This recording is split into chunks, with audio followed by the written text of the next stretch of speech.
Southeast Alaska Conservation Council, working to conserve and protect Alaska's ecosystems while supporting communities through the sustainable use of our region's resources.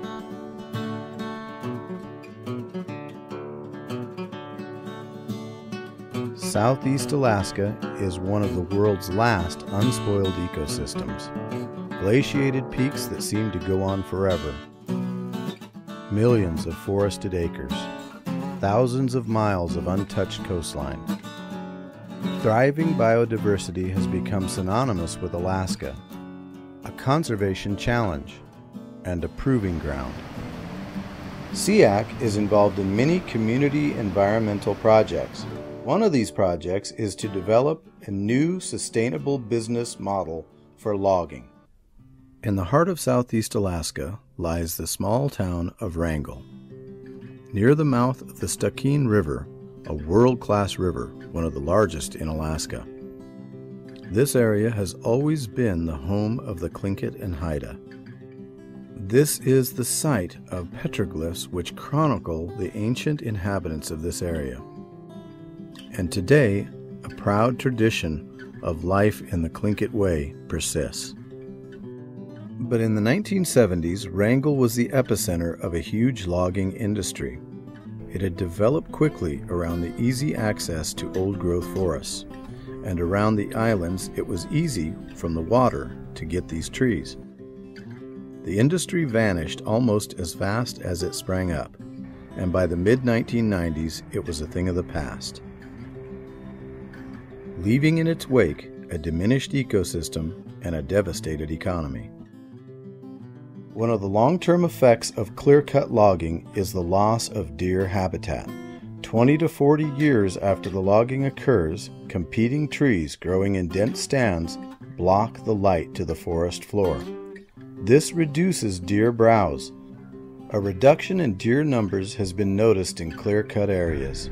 The clear cutting in Wrangell has made it more difficult to be able to hunt deer. The practice of the past has been pretty much clear cutting, and in some areas massive clear cutting in a way that actually harmed the wildlife and reduced deer populations.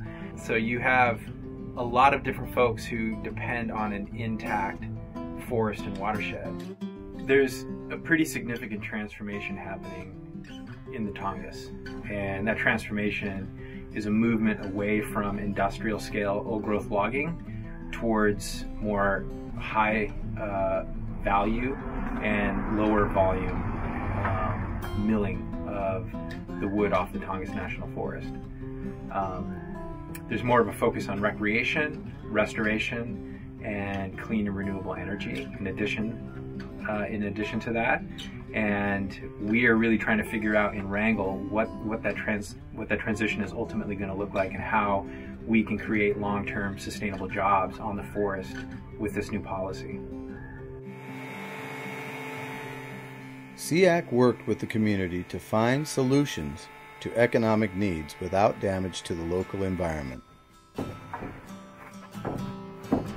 Sawmills can take a sustainable yield of trees year after year and produce lumber for the local area, as well as add value by using the byproduct from this lumber to produce home heating products.